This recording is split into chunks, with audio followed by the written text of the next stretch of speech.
Sa, že vraj žijú anjeli, v Slovenskom raji zvieratá a ľudia. A práve oni robia z tohto nádherného kúska prírody miesto, ktoré raj vôbec nepripomína. Kontajner zasypaný odpadkami, ktorý sme objavili na Čingove, by nechceli mať ani v pekle.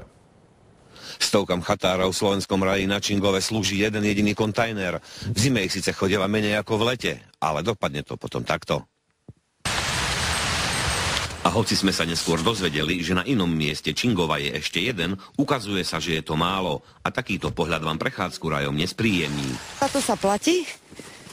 No. Poplatky sa vyberajú a nič sa tu nerobí. Takýto kontajner na odpadky v Slovenskom raji môže potešiť iba lesné zvieratá. Gurmánskym hitom chatárov sú hovädzie držky, mliečne výrobky a nepodceňuje sa ani pitný režim.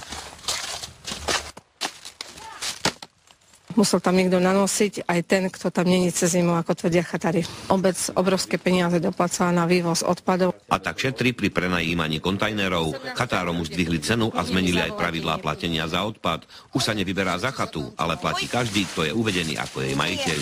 My sme traja majiteľia a traja majiteľia musia platiť za odvoz smeti.